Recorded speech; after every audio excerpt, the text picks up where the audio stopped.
It's time for me to clean up all the leftover fabric from the past few projects I've been working on. Lately, as I've been finishing up a quilt or a bag, I've just kind of been chucking all the remnant fabric into a big pile, and now it's time for me to actually deal with it. And if you know anything about me, you know that I like to be neat and tidy and organized, which this is not.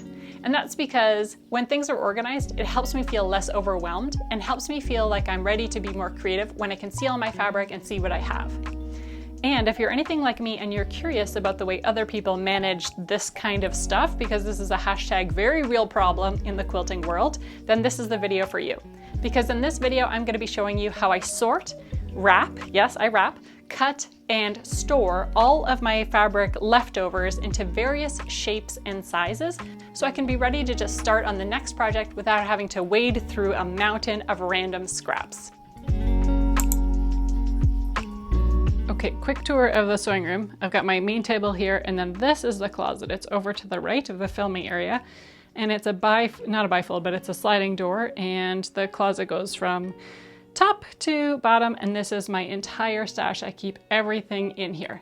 So on the other side of the closet, it's mayhem and chaos, including extra bedding, an extra sewing machine, things of that nature. But let's just focus on the sewing stash. So up here, I keep in this basket all of my extra backing fabrics. A lot of them are wide backs, and gosh, it's really hard to get that dang bin out of there. So maybe I need to look into a different bin. But I keep most of my wide backs up there. On this shelf right here, I keep all my strips. So everything on this side is 2.5 inch wide strips, and everything over here is 1.5 inch wide or selvages. Down here, I keep the, gosh, I don't know what to call this stuff other than random bits. So these are bits of fabric that are not any particular size. So they're not yardage, they're not a half yard or more, they're not a fat quarter. They're just sort of anything that could be construed as anything other than that. And then I've got one little bin with EPP in there. And the reason these ones are upside down is because the way that they fit, this is the only way that they fit on the shelf, is if I flip the middle ones upside down.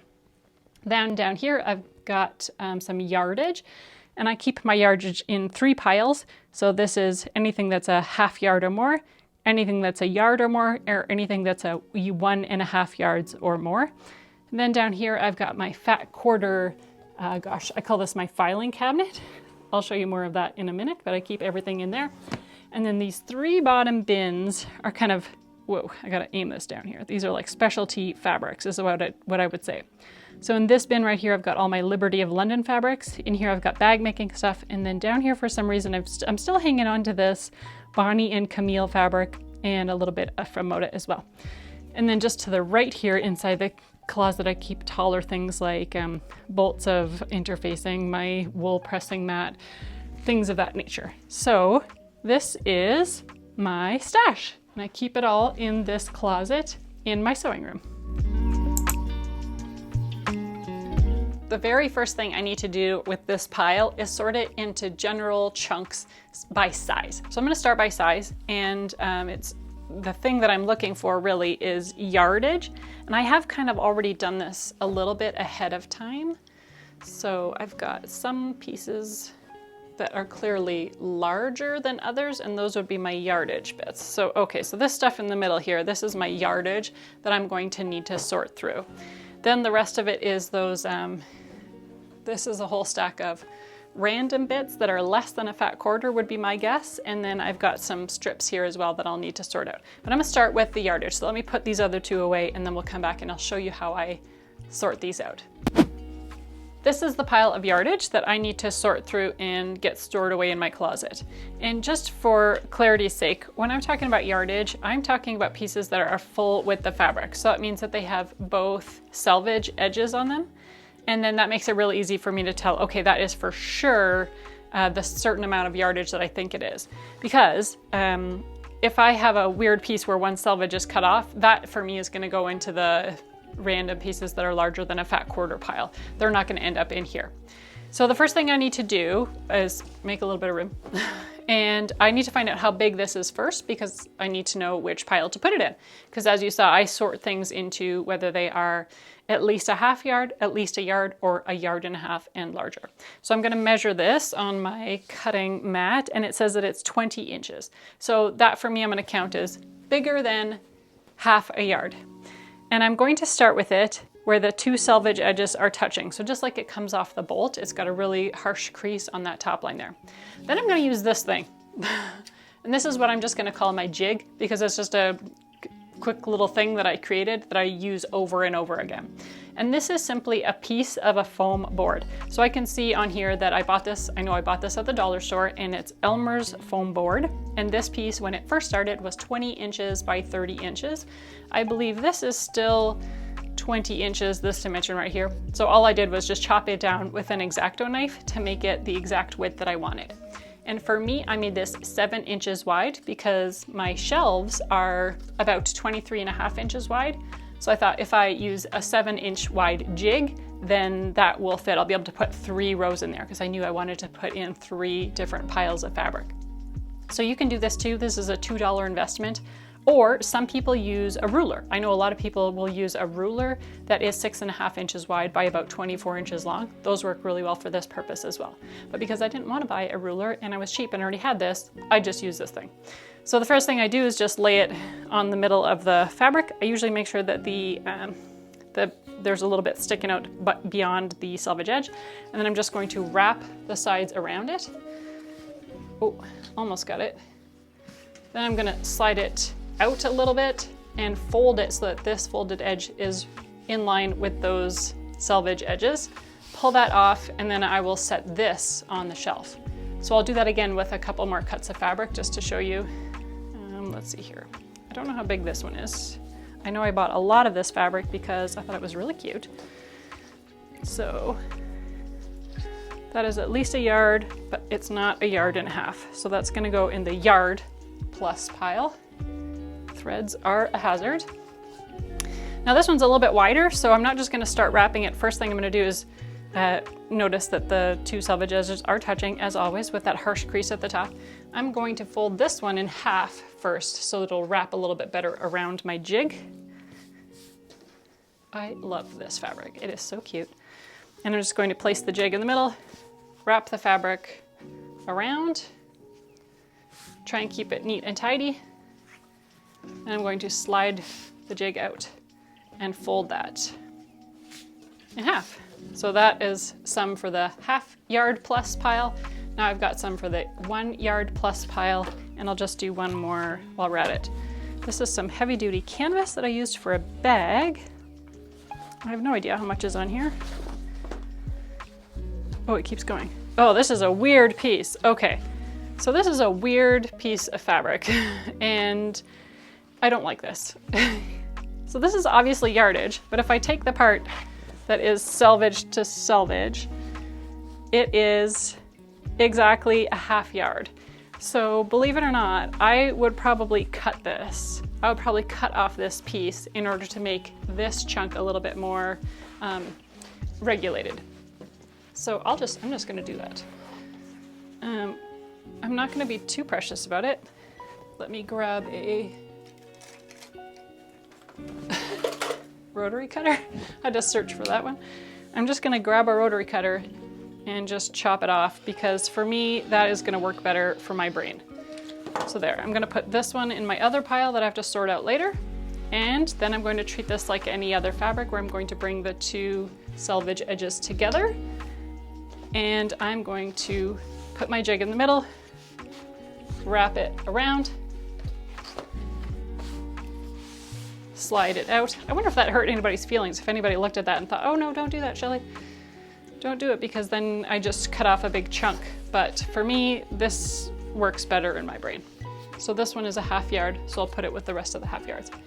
And then I'm going to do the rest of them, and then I will put them on the shelf when they're all folded up and ready. So again, a $2 piece of foam core board is going to be the key to success with this storage method. And what I really like is that when it's all folded up, it leaves you this nice big chunk that you can see what the fabric is. And I tend to arrange them in color order from kind of somewhat random on the shelf, but I arrange them usually in color order. Okay, so I just I just wrapped up the last of the yardages, and I had this one that was a bit funny. I've got this one that is way longer than the rest because it's, I don't know, a home deck fabric. So that brings up a good point that I forgot to mention, and that is when you fold them like this, they turn out to be, I don't know, a little less than 12 inches deep. So this dimension right here is about 12 inches, which means that this is going to fit on just about any shelf that's out there. Most bookshelves are at least 12 inches deep, so these should work on any size bookshelf that you have. And if yours is wider than mine, you could make your jig wider, and if your shelf is narrower than mine, you could make your jig narrower than mine, and that would all work out. As for this weirdo that is longer than all the rest of them, I'm just going to shove it on the shelf, and I assume that this piece of fabric is just going to fold up at the back of the shelf, and I'm just going to not worry too much about that. It is a little bit bigger than a yard, so it's going to go into that pile, and that's that. But I really like this way of storing my yardage, and I do find that I buy more yardage now, that I tend to be making more bags instead of just quilts. So if you're a yardage girly like me, and you've got more and more yardage, this is a really fun way to store it. Now I've come to the part that is invariably the biggest pile of stuff that I have to deal with. And these are pieces of fabric that are less than a half yard, but usually more than a fat quarter, or sometimes less than a fat quarter. They're not exactly a fat quarter. How about that? They're not an intact fat quarter. And how I store these is in these, yeah, that's gonna fall for sure. Especially if she, like earlier, right when I was recording this, she rubbed up on this and then knocked the whole thing right off the side of the table. So, bye Claire.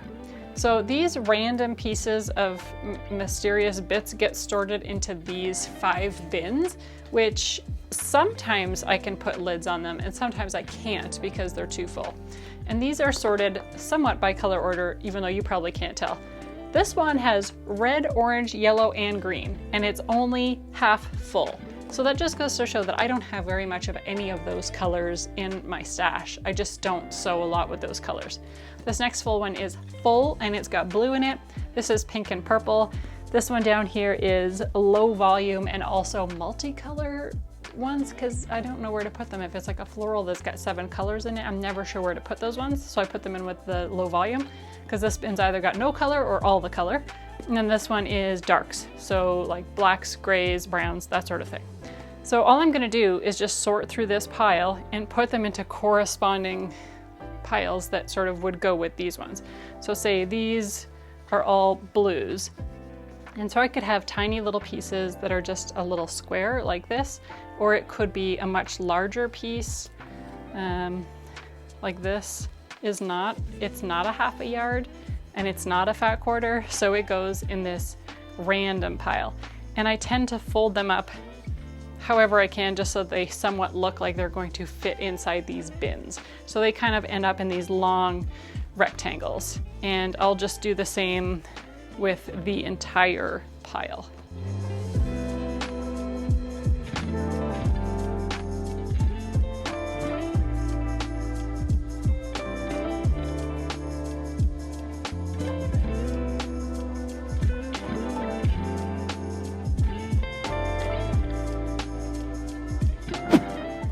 I've sorted the random bits into kind of their color order pieces, and of course I discovered a few little gems in the pile. This is yardage, so it's not a full yard, but it's more than half yard.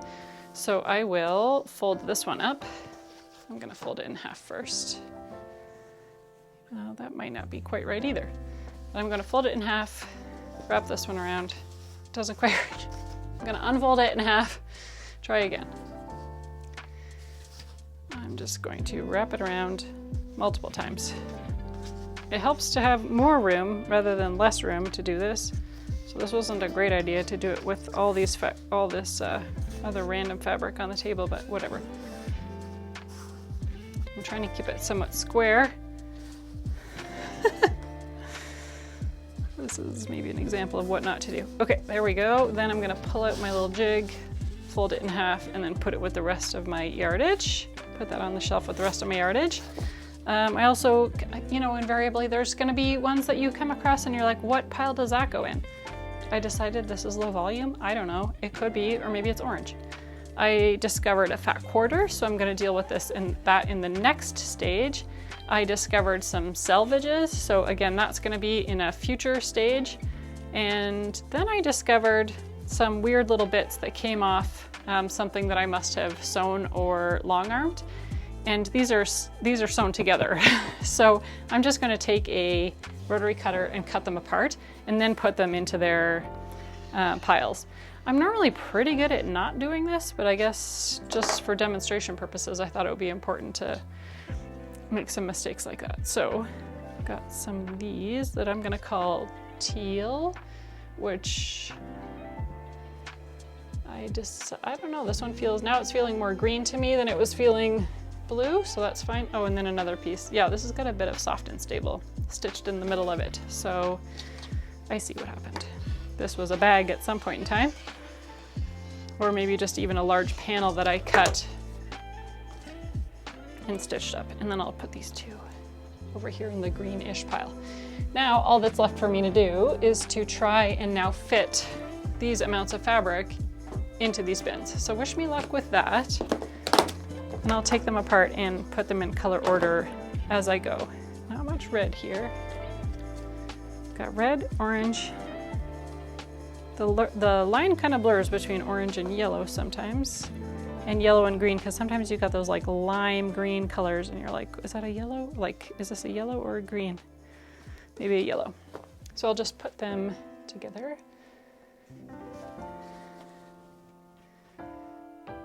Yellows. I'll just do this one color and then you'll get the general idea. Oranges. And this just helps me when say if I was going to do a project that required some red. First of all, this is all the red fabric that I have extra in my entire world. So I hope I don't need one anytime soon. Okay, yeah, is this like orange or is this yellow? It's kind of hard, so I'll just put them on the cusp. These can be cusper fabrics. But if they're all together, then it makes it a lot easier for me to find what I'm looking for. Okay, color order: green, yellow, orange, red. Very good. Then I'll put all of this into one bucket and hope that the lid, nope, guess what? That lid is not going on there. There's no chance. There was a point in time when I could have closed this, but not anymore. That's fine, they can go on the shelf either with or without the lids on. I'll just stack them up without the lids on. Then I'm gonna do the same. They're all gonna be overflowing. And that just means that it's a good time to work on a scrappy project, or maybe 7 or 18. And then that might make a tiny dent in these bins. So this is how I like to organize my random bits. I don't know what else to call them. They're smaller than a ½ yard. They're any amount that isn't a ½ yard or more, or a defined fat quarter. And it's not skinny enough to be strips because that's a whole other bin. But next up, let's talk about fat quarters. In all that sorting and looking through all the fabric piles, I only came across one fat quarter, which means that it's gonna be pretty easy for me to do this section. And how I store my fat quarters is in this shallow, large bin that I like to call my filing cabinet, because it feels like I can just sort of sort through all of them and get a good look. And I like that I can see all of them at once. And looking at this, I mean, it feels like this is more fat quarters than I might ever use in my lifetime. So I think it's a good size bin to kind of help me stay accountable, because if something doesn't fit in here, I need to use up some of these fat quarters. So let me scoot this off the table so I can show you how I like to fold them. Oh, you're standing right on it. Can I have that, please? Thanks, thanks, thanks, thanks, thanks, thanks, thanks. So there's a million ways that you could fold a fat quarter, but this is what I like to do so that they look nice in my filing cabinet. And this piece of fabric right here is a little bit bigger, I think, than a fat quarter, but because it is basically the size of a fat quarter, I'll use it. So I start with the selvage edge towards me, and then I fold the top down so it is matching with the selvage edge. And then I fold it into the middle once, fold it into the middle twice. I fold those two together, and then I fold this down. And now what I really like about this is, again, it's kind of like with the yardage, I get a nice thick fold. Do you mind? I get a nice thick fold that I get to use as my filing cabinet, so as I'm sorting through, I get to see a nice big chunk of the fabric all at once. So I'm gonna put this, again, this is sort of in rainbow color order-ish, although if the rainbow starts with green, I guess, and this one goes in our kind of yellow-ish area. So I'm gonna shove that in there and pull it up so that I can sort through and easily see everything that I have. And that's how I store my fat quarters. Also, in all of my dealing with the randoms, I only found 2 skinny strips, which is very interesting.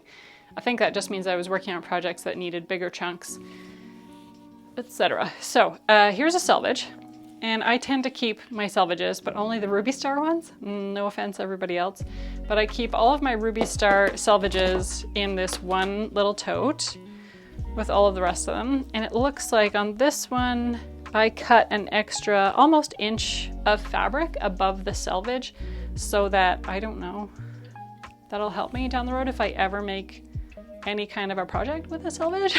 But if I do, I've got lots. So I keep the Ruby Star ones because I think that they look really cute. Oh, sorry, this is a cotton and steel one. This is an old-timey one, spring 2014. So that's vintage now at this point. And I'm just gonna put it in this tub with all the rest of my selvages.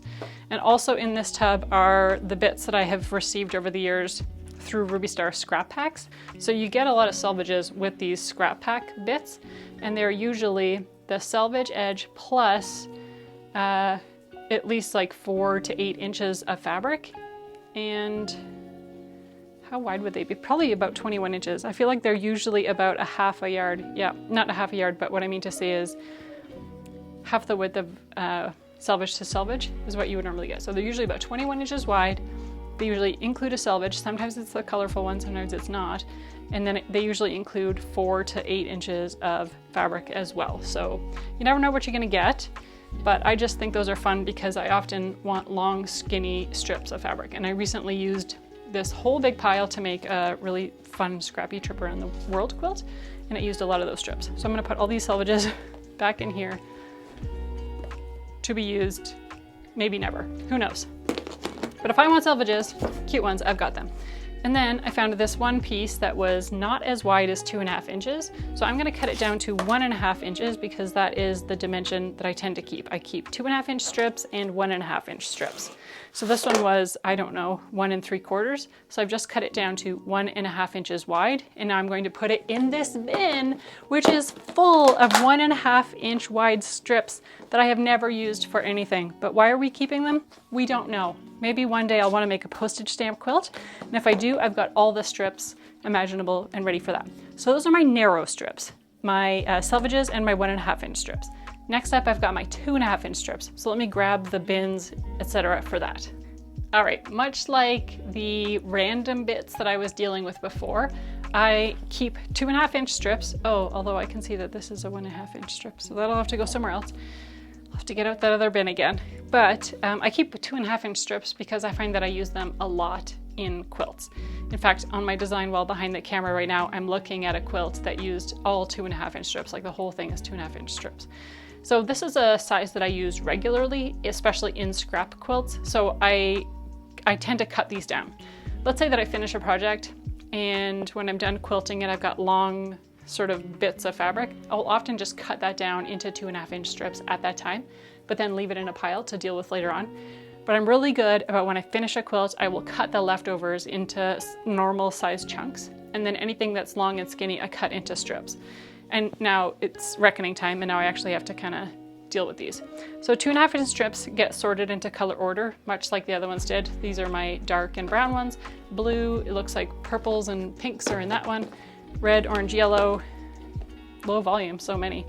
And then this one looks like it's entirely teal and a bit of green in there. So I'm just gonna sort these into their various color orders, and I'm not being precious about it all. I'm just gonna sort them out, put them into piles, and then shove them into these bins. The difference with these is that I do actually really use these ones quite regularly. And for storage purposes, it looks like I have folded this into some arrangement. There we go. How to get to the top of it. So some of them are quite long, and that's, you know, like this will be the end of a quilt when I finished when I finished quilting it and there was like leftovers of the backing fabric, I often will cut that down into 2.5-inch strips. And they're so handy to have on hand. So I'm gonna sort these out and then chuck them in their bins. Now I'm gonna get started putting these strips into their little packages. So I'm just going to take out of the bin whatever I have, sort of lay it on top. It looks like probably what I've got left here is some smaller bits. This is the red. I'm just going to grab the whole red, pile of red, fold it up onto itself. Again, there's really no good strategy on how to do this. Oh, I missed this whole section. I'm just gonna fold it up. Then I'm going to put it in this little bin. And then this looks like yellow's next, so I'll just keep it out. Yellow, and then orange comes after that in this bin. So I'm just gonna lay them on top. I feel like this is kind of a combo of yellow and orange. The lines do blur sometimes. What would be yellow, what would be orange? So I'm gonna set that aside and fold this one up with the oranges. And then, I don't know, future Shelly can deal with this. So I'm just going to grab these and stick them all in. Red, yellow, orange, and it's okay if they're a bit bendy. Now, who's next? This is like teal. It looks like this whole thing. I guess I had an obsession with teal at some point in time. That's fine, I'm just gonna fold it up and chuck it in there. Darks, it looks like, dark color, so that's this pile right here. Ugh. Again, no plan, just shoving. The blue is where I normally run into trouble because I normally have so much that it doesn't fit. And luckily it's squishable. Okay, blue. This one is interesting. This one is pink and peach and purple. Purple, I had exactly 2 pieces of fabric, no big deal. Peach, I'll lay them out with their little friends over here. Oh, it looks like this kind of bleeds into pink a little bit. And purple. Whatever, I guess if I was looking for a color like that, I'd find them all together and that would be just fine. These are sort of peachy pinky purples. So whatever system works for you is what's gonna work for you. I called this a low volume, but I'm really not sure about it. I might put it in with the pinks. I find that I do have existential crises as I'm doing this. Is this a pink? Is this a low volume? Is this a whatever? Then, oh, greens. How did I miss greens? I don't know where they were meant to go. Maybe we'll put them with the reds and oranges and yellows. Maybe they went with the teals. I don't even know. Greens. That's the same color order that I had my main chunks in. Red, orange, yellow, and green all fit in one box. And then these are the weirdos, the multicolored ones. Oh man, this one's pretty full. I guess that just goes to show that I struggle to use these colors in projects because I don't know what color I would call any of these. Are they peach? Are they low volume? What are they? So this tub is probably my least used one, the multicolor ones, because I guess I struggle on how to use them. So I'll put links for these, but I mean, I bought these at Canadian grocery store, so I don't know how helpful that's gonna be for you, but then maybe you could look up and see what size they are for all of them. I bought all of these bins at the Canadian grocery store at Superstore. So I'll put links for them in the description in case you wanna go find out more about them. But I'm just gonna take these and put them back on the shelf for future use for strip projects. And that's how I keep my fabric stash organized and ready for action. I like that it's a quick and easy technique that's not too fussy, but it does keep things nicely organized and means that I can get to quilting faster, especially if I actually, do this technique after every project that I finish rather than just letting the fabric pile up for months on end. If you're like me and you have a large fabric stash and especially a lot of scraps, you might be wondering what to do for your next quilt. I love the Scrappy Trip Around the World quilt because it uses up those 2.5-inch wide strips that I have so many of. I really like that project because it comes together very quickly with a really clever piecing technique. And I even made a video to show you my pressing hack which is going to ensure that all of the seams on all of your blocks are going to nest perfectly, which will make quilt assembly a breeze. And bonus, you'll get to use up some of your scrap stash.